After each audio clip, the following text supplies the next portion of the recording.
싸우는 심리학 제4부 병든 사이와 정신건강 3. 사랑은 기술인가? 프롬의 사랑학 사이비 사랑을 밝혀내는 건 심리학자의 책무이다.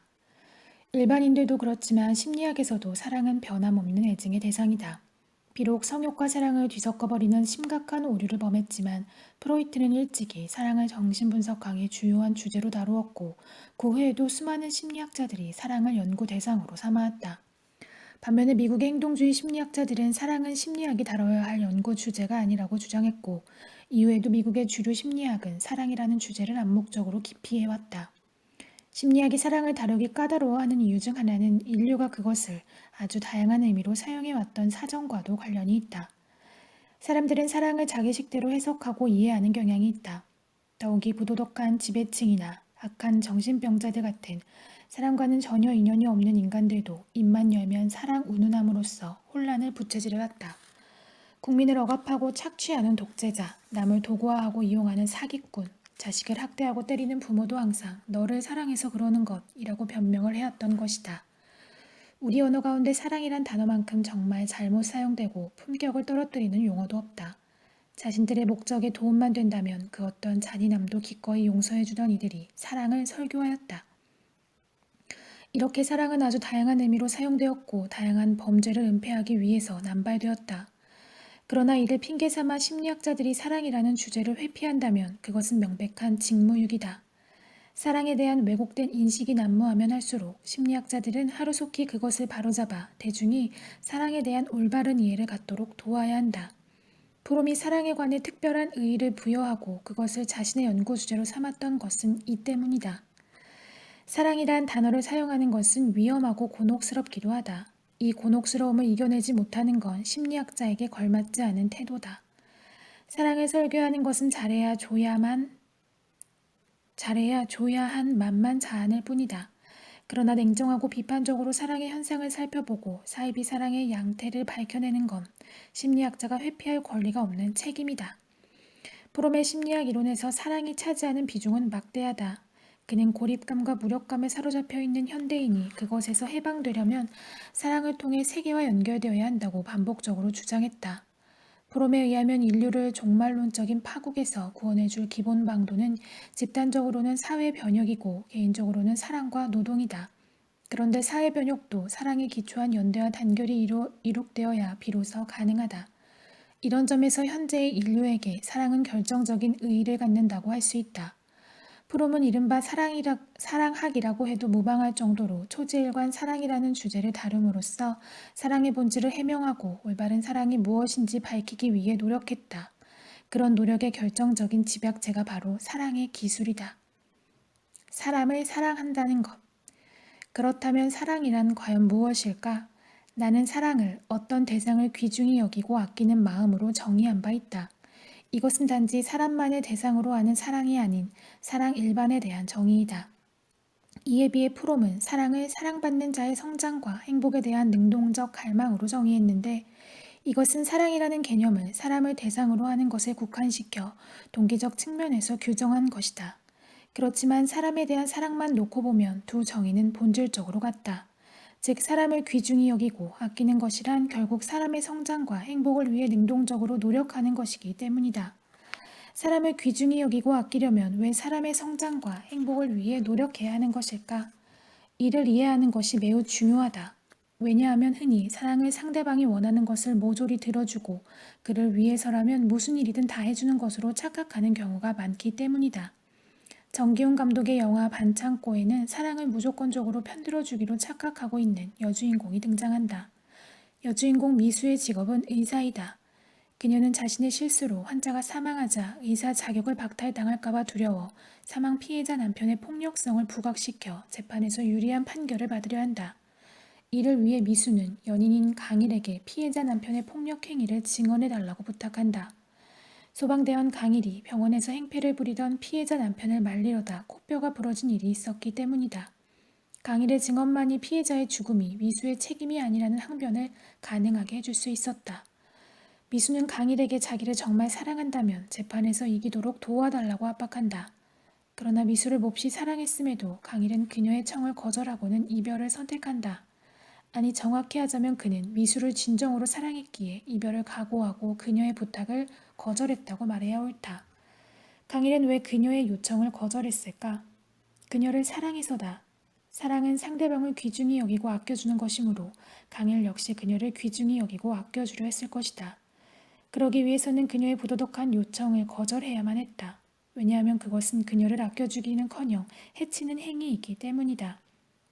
그가 그 요청을 들어준다면 그녀는 이사 자격은 유지할 수 있겠지만 지독한 죄의식을 떠안고 고통 속에서 살아가게 될 것이다. 사랑하는 사람의 부도덕이나 범죄를 돕는 것은 그를 아끼는 것이 아니라 함부로 대하는 행위 혹은 학대 행위이다. 결국 강일의 참된 사랑 덕분에 미수는 출세와 성공보다 더 중요한 인간적 가치가 있음을 깨닫고는 한층 성숙해지고 더 행복해졌다. 소설 카르멘의 남자 주인공 돈 호세는 자신이 카르멘을 사랑한다고 굳게 믿었다. 그래서 그는 카르멘이 타령을 하라면 하고 도둑질을 하라면 하고 사람을 죽이라면 죽였다. 그 결과는 무엇이었을까? 돈 호세가 카르멘을 죽이고 자기도 죽는 것이었다. 이상의 두 사례는 우리에게 결정적인 물음을 제기한다. 도대체 무엇을 귀중히 여기고 아끼는 것이 사랑인가? 개를 사랑한다 함은 개가 개라서 사랑하는 것이고 꽃을 사랑한다 함은 꽃이 꽃이라서 사랑하는 것이다.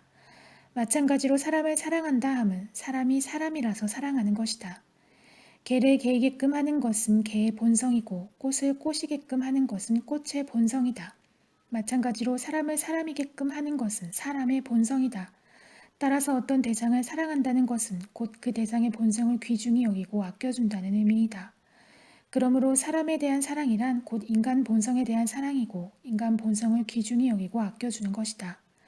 다시 영화 반창고로 돌아가 보면 미수가 부도덕한 행위를 하는 것은 인간 본성에 기초한 양심의 욕구를 정면으로 거스르는 것이다.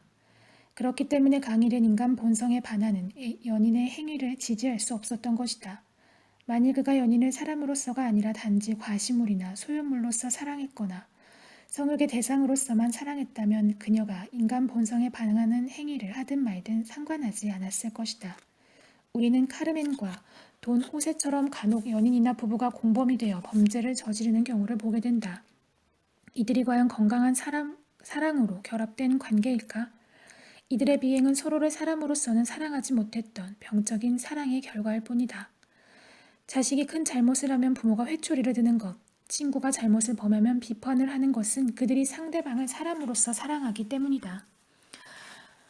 사랑의 대상의 본성이 무엇인지 알지 못하고 그것에 관심조차 없다면, 그래서 대상의 본성을 유린하는 현상을 용인하게 됐다면 그 대상을 사랑할 수 없다. 프롬이 사랑받는 자의 성장과 행복을 강조했던 것은 바로 이와 관련된다. 사람의 성장과 행복이란 곧 인간 본성의 실현과 발양이다. 나는 내 사랑이 타당하고 사랑하는 사람의 필요와 본성에 들어맞을 때만 사랑할 수 있다. 식물, 동물, 한 아이, 한 남자, 한 여자가 무엇을 필요로 하는지 알지 못하는 한, 다른 사람에게 최상이 무엇인지에 대한 나의 표상과 상대를 통제하려는 나의 바람을 버리지 않는 한, 나의 사랑은 파괴적이다. 죽음의 키스다. 누군가를 사랑한다면서 그의 인간 본성을 귀중히 여기고 아끼지 않는 것은 그를 진정으로 사랑하지 않는 것이다. 즉 그것은 상대방이 사람이라서 사랑하는 게 아니라 자신의 소유물이라서, 잘 팔릴 만한 상품이라서, 자신의 욕망을 채워줄 수 있는 도구라서 사랑하는 것이다. 만일 인간 본성이 손상된다면 그는 사회적 존재로서는 죽을 것이므로 인간 본성에 대한 사랑이 빠진 사랑은 필연적으로 사람을 정신적으로 병들게 만든다. 사람을 사람으로서 사랑하지 않는 것, 그의 인간 본성을 사랑하지 않는 것은 프롬이 경탄스러운 화법으로 표현했듯이 죽음의 키스이다. 그렇다면 프롬의 다음과 같은 주장에도 기꺼이 동의할 수 있을 것이다. 사랑은 생에 대한 긍정과 성장, 기쁨, 자유에 대한 긍정을 의미한다. 그러하기에 정의상 부정, 죽음, 억압인 악은 사랑되어질 수 없다. 프롬은 어떤 사람이 다른 한 사람만을 사랑하고 나머지 동포에는 무관심하다면 그의 사랑은 사랑이 아니라 공생적 애착이거나 확대된 이기주의이다 라고 말했다. 모든 사람에게는 인간 본성이 있고 따라서 한 사람이라도 사랑할 줄 아는 사람은 모든 인간을 사랑할 수 있다. 반면에 오직 한 사람, 가족이나 소수만 사랑하는 사람도 마찬가지다. 만 사랑하는 사람은 상대방을 사람으로서 사랑하는 게 아니다. 결론적으로 한 사람이라도 제대로 사랑하는 이는 모든 사람을 사랑할 줄 알지만 한 사람만 사랑하는 이는 자기 자신을 포함해 그 누구도 사랑하지 못한다. 단 한 사람에 대해서만 경험되는 사랑은 바로 그 사실로 말미암아 그것은 사랑이 아니라 사도마조히즘적인 집착임이 드러난다. 한 인간에 대한 사랑은 인간 자체에 대한 사랑이다. 인간 자체에 대한 사랑은 물론 발생적으로 구체적인 개인과의 접촉에 의해 획득되지만 그것은 특정 인간에 대한 사랑의 전제이다. 이러한 사실로부터 원칙적으로는 나 자신도 다른 사람과 마찬가지로 나의 사랑의 대상이라는 사실이 유도된다. 오직 다른 사람밖에 사랑하지 못하는 사람은 전혀 사랑할 줄 모르는 사람이다. 사람에 대한 사랑이 곧 인간 본성에 대한 사랑이라는 프롬의 견해에 비추어 보면 형제애가 가장 본질적인 인간 사랑의 형태임을 알 수 있다. 사랑의 모든 형태의 바탕에 놓여있는 가장 기본적인 사랑은 형제애이다. 형제애는 모든 인간에 대한 사랑이다. 이 사랑의 특색은 배타성이 없다는 것이다. 내가 사랑의 능력을 발달시켜왔다면 나는 나의 형제들을 사랑하지 않을 수 없다. 부모는 자식을 자신의 소유물이나 욕망, 충족의 도구로서가 아니라 사람으로서 사랑해야 한다. 자식 역시 부모를 의존 대상이나 돈 나오는 기계로서가 아니라 사람으로서 사랑해야 한다. 연인 사이도 마찬가지다. 이런 점에서 이성 간의 사랑이란 형제애를 기본으로 하면서 그것에 에로스적 색깔이 더해진 것이라고 말할 수 있다. 만약 사람을 사람으로서 사랑하지 못한다면, 즉 인간 본성을 사랑하지 않는다면 누군가에 대한 사랑은 필연적으로 그의 인간 본성을 파괴하게 된다. 현대 자본주의 사회에서 현대인들 사이의 사랑이 빈번하게 서로를 파괴하는 것으로 귀결되는 것은 이 때문이다. 상당수의 사람들은 우선 상대방의 부와 성공을 사랑한다. 상대방을 상품으로서 사랑하는 것이다. 물론 그들은 그것을 사랑이라고 한사코 우기지만 무의식적 차원에서는 그것이 사랑이 아님을 알고 있다. 왜 다른 사람을 사랑하는지 물어보면 어떤 사람은 이렇게 답할 수 있다. 상대방이 성공한 사람이고 유명한 데다 부자이기에 사랑한다고 말이다. 그러나 이렇게 답하는 본인도 다소 거북해질 수 있다. 이 모든 게 사실 사랑과는 전혀 관계없다는 것을 그도 알고 있기 때문이다. 상당수의 현대인들은 사랑한다고 하면서도 상대방의 인간 본성을 귀중히 여기지도 아끼지도 않는다. 단지 상대방이 나에게 무엇을 해줄 수 있는가, 즉 상대방의 이용 가치에만 관심을 기울인다. 예를 들어 미인을 아내로 소유하고 있다는 허영심을 충족시키기 위해 사랑하는 사람은 단지 그녀의 미모만을 사랑할 것이다.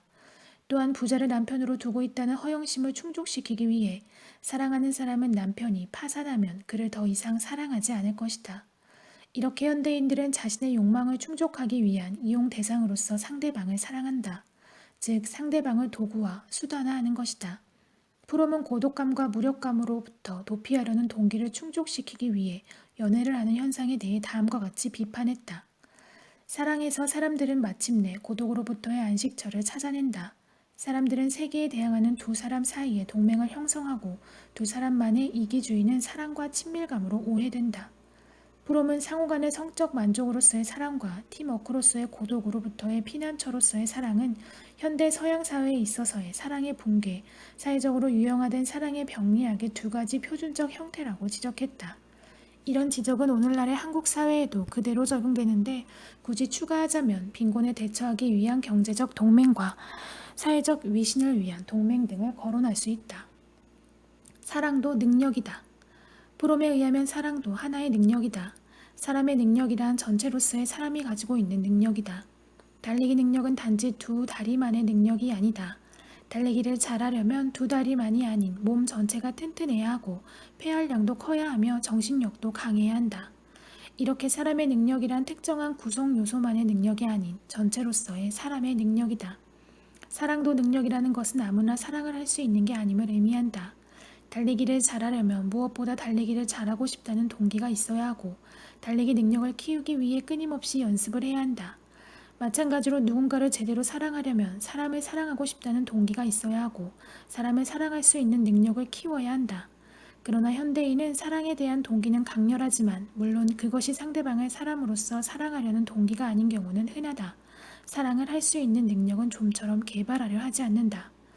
이러한 태도, 사랑보다 더 쉬운 일은 없다는 태도는 반대의 경우에 대한 압도적 증거에도 불구하고 사랑에 대한 일반적 관념으로서 지속되고 있다. 사랑처럼 엄청난 희망과 기대 속에서 시작되었다가 반드시 실패로 끝나고 마는 활동이나 사업은 찾아보기 어려울 것이다. 사랑의 경우 포기는 불가능하므로 사랑의 실패를 극복하는 적절한 방법은 오직 하나뿐인 것 같다. 곧 실패의 원인을 가려내고 사랑의 의미를 배우기 시작하는 것이다. 최초의 조치는 삶이 기술인 것과 마찬가지로 사랑도 기술이라는 것을 깨닫는 것이다. 현대인도 사람이므로 본성적 동기인 사랑의 욕구를 절대로 포기하지 못한다. 사실 현대인의 사랑의 욕구는 그것이 지속적으로 좌절되는 데 비례해 더욱 강렬해지고 또 격렬해지고 있다. 그러나 현대인은 사랑이 무엇인지조차 제대로 알지 못하고 있다. 사랑에 대한 현대인의 대표적인 오해는 다음과 같다. 첫째, 현대인은 사랑의 문제를 사랑하는 곧 사랑할 줄 아는 능력의 문제가 아니라 오히려 사랑받는 문제로 생각한다. 하지만 사랑이란 내가 하는 것이므로 사랑의 문제 역시 내가 사랑을 하고 있는가 또 사랑을 할 줄 아는가의 문제다. 내가 타인으로부터 사랑을 받느냐 받지 못하느냐 하는 것은 원칙적으로 타인들의 문제이지 내 문제가 아니다. 그러나 현대인들은 사랑을 받는 것으로 착각하기 때문에 사랑받기에 유리한 조건들을 갖추려고 필사적으로 노력한다. 남자들은 부와 권력을 주려하고 여자들은 몸을 가꾸고 치장을 하는 등 매력을 갖추려 한다. 또한 그들은 유쾌한 태도와 흥미있는 대화수를 익히고 유능하고 겸손하고 둥글둥글하게 처신하는 기술을 갖추려 한다. 둘째, 현대인은 사랑을 능력의 문제가 아니라 대상의 문제로 오해한다. 사랑에 실패한 사람들은 대상을 잘못 만나서 그렇게 되었다며 실패의 원인을 대상에게 돌린다. 그래서 다른 대상을 만나면 다 잘 될 거라고 기대하며 쉽게 이별하고 쉽게 다른 대상과 사랑에 빠진다. 사랑의 실패를 대상 교체로 만회하려는 경향은 자본주의 사회에서 특히 심해졌는데 그것은 사람의 상품화와 밀접한 관련이 있다. 상품은 마음에 안 들면 교환하거나 버리면 된다. 인간 상품도 마찬가지로 마음에 안 들면 바꿔치기 하면 된다. 이런 현상에 대해 프롬은 시장 지향적이고 물질적 성공이 현저한 가치를 갖고 있는 문화권에서 인간의 애정관계가 상품 및 노동시장을 지배하는 것과 동일한 교환 형식에 따르더라도 놀랄 이유는 하나도 없다고 개탄했다. 셋째, 현대인은 뜨거운 혹은 격렬한 감정을 거의 다 사랑으로 착각한다. 현대인은 상대방을 욕구 충족의 대상으로서 사랑한다. 즉, 상대방이 자기의 동기를 충족시켜 주기를 바라고 또 그렇게 해줄 것이라고 기대한다. 이런 바람이나 기대는 연애 초기에 상대방이 자기의 동기를 어느 정도 충족시켜 주는 것 같으면 더욱 강해진다. 이로부터 뜨거운 혹은 격렬한 감정 반응이 유발되는데 현대인은 이것을 사랑이라고 착각한다. 이런 점에서 사랑의 열병이란 본질적으로 이기주의자의 들뜸일 뿐이다. 현대인은 사랑이 자기의 욕구 충족과는 아무 상관이 없다는 것, 나아가 자기의 욕구가 병적인지 아닌지에 대해서는 관심이 없다.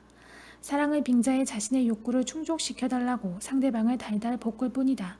그러나 자신이 상대방의 이기적 욕망을 충족시켜주기 위한 이용 대상이 되는 것을 달가워하는 사람은 없으므로 이런 연애나 결혼은 실패하기 마련이다.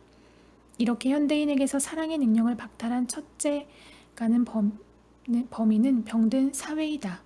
병든 사회는 현대인을 권위주의적, 대세추종적, 쾌락지향적, 시장지향적 성격자로 만듦으로써 그에게서 사랑의 능력을 박탈한다. 그 결과 현대인은 사랑이 무엇인지 알지 못하게 되었고 점점 더 병적인 사랑을 하게 되었다. 한마디로 현대인은 더 이상 인간 본성을 실현하면서 살아가는 사회적 존재가 아니므로 사랑의 능력을 가질 수 없는 것이다.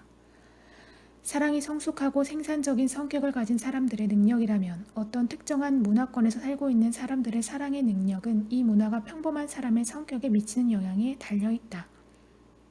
사랑은 인간 본성이 억압되지 않은 사회적 존재의 능력이므로 한두 가지의 심리적 특성이나 기술 개발로는 사랑의 능력을 가질 수 없다. 연애 특강을 통해 사교수를 제 아무리 익혀도 사랑의 능력이 생기지 않는 것은 이 때문이다. 사랑의 능력은 오직 전체 심리를 변혁해 완전한 사회적 존재를 향해 나아갈 때만 가질 수 있다. 프롬이 사랑의 기술 서문에서 말하려고 했던 바가 바로 이것이다. 이 책은 독자들에게 가장 능동적으로 자신의 인격 전체를 발달시켜 생산적 방향으로 나가지 않는 한 아무리 사랑하려고 노력해도 반드시 실패하기 마련이며 이웃을 사랑하는 능력이 없는 한 또한 참된 겸손, 용기, 신념, 훈련이 없는 한 개인적인 사랑도 성공할 수 없다는 것을 깨우쳐 주려고 한다. 위에서 말한 성질들이 희귀한 문화에서는 사랑하는 능력의 획득은 매우 어려운 일이 아닐 수 없다. 사랑은 기술인가? 기술이라면 사랑에는 지식과 노력이 요구된다는 프롬의 충고는 오늘날의 한국인들에게도 유효하다. 사랑은 기술이자 능력이다. 따라서 사람을 사랑하고 싶다면 당장 사람에 대한 지식, 즉 인간 본성에 관한 지식부터 배워야 한다. 또한 사랑의 능력을 키우기 위해 완전한 사회적 존재를 향해 나아가야 한다. 자유와 독립 없이는 사랑도 없다. 사회적 존재로서의 인간 본성을 추구하지 않는 사람은 사랑의 능력을 가질 수 없는데 프롬이 특히 강조하는 인간 본성의 요구는 자유와 독립성이다. 자유와 독립이 없는 사랑은 존재하지 않는다. 사랑의 가장 중요한 전제 조건은 자유와 평등이다. 사랑은 어느 한 사람이 자신의 강함, 자신의 독립성과 통합성을 갖고 스스로 홀로 있을 수 있으며 외로움을 견뎌낼 수 있음을 전제로 한다. 사랑은 자발적인 행위다. 자발성이란 단어 자체는 자신의 고유한, 자유로운 결정으로 행동할 수 있는 능력을 뜻한다. 자유롭지 못한 사람은 사랑을 할 수 없다. 인간 본성의 실현을 방해하는 온갖 구속이나 속박에서 자유로워지려고 노력하지 않는 사람의 인간 본성은 점차 빛을 잃어간다. 또한 자신의 자유를 소중히 여기지 않는 사람은 타인의 자유도 소중히 여기지 않는다. 자유는 결정적으로 중요한 인간 본성이므로 그는 결국 사람을 사랑하지 못하는 사람이 된다. 두려움, 무력감, 고립감, 권태감, 무가치감 등에서 자유로워지지 못한 사람, 그리고 노예의 신세를 긍정하는 사람이 어찌 스스로를 사랑할 수 있으며 나아가 이웃을 사랑할 수 있겠는가? 독립적이지 못한 사람 혹은 독립을 추구하지 않는 사람도 사랑을 할 수 없다. 제 발로 걷지 못하는 사람은 필연적으로 타인에게 의존하거나 집착하게 된다. 그러므로 이들의 인간관계란 상대방의 에너지를 빨아먹는 기생적인 관계가 될 수밖에 없다. 내가 누군가를 제대로 사랑한다면 그의 인간 본성, 즉 사회적 생명은 점점 더 빛을 발하게 된다. 누군가가 나를 제대로 사랑한다면 나의 사회적 생명도 자라날 것이다. 이렇게 독립적인 사람들이 서로 사랑을 주고받는 관계는 쌍방 모두의 에너지를 충만하게 해주고 모두를 끊임없이 성장시키고 행복하게 해준다. 이런 점에서 독립적인 사람들 사이의 사랑은 절대적인 선이고 사회 변혁을 추진하는 기본적인 힘이라고 말할 수 있다. 반면에 독립적이지 못한 사람들 사이의 관계는 사랑을 주고받는 것이 아니라 의존이고 집착일 뿐이므로 서로를 정체시키고 퇴보시키며 지치고 불행하게 만든다. 내가 자립할 수 없기 때문에 다른 사람에게 집착한다면 그나 그녀는 생명을 구조하는 자이기는 하지만 그 관계는 사랑의 관계가 아니다. 역설적으로 말하면 홀로 있을 수 있는 능력은 사랑의 능력의 조건이다. 사랑을 하고 싶다면 먼저 본인부터 자유롭고 독립적인 사회적 존재가 되라. 그러면 당신은 모든 사람을 사랑하게 되고 동포와 연대하게 될 것이다. 이것이 현대인에게 주는 프롬의 조언이다. 공생적 합일과는 대조적으로 성족한 사랑은 자신의 통합성, 곧 개성을 유지하는 상태에 있어서의 합일이다. 사랑은 인간에 있어서 능동적인 힘이다. 곧 인간을 동료로부터 분리시키는 벽을 허물어버리는 힘, 인간을 타인과 결합시키는 힘이다. 사랑에 있어서는 두 존재가 하나로 되면서도 둘로 남아있다는 역설이 성립된다. 오늘날의 인류는 사랑에 대한 뿌리 깊은 갈망에도 불구하고 사랑 이외의 거의 모든 일, 곧 성공, 위신, 돈, 권력을 사랑보다도 더 중요한 것이라고 착각한 채 그것만을 추구하고 있다. 그 결과는 당연히 사랑의 끊임없는 실패이다. 프롬은 인류를 향해 우리 문화권의 사람들은 사랑의 경우 명백히 실패하고 있음에도 불구하고 왜 사랑의 기술을 거의 배우려고 하지 않는가 라고 묻는다. 이제는 발상을 바꿔야 할 때가 오지 않았을까?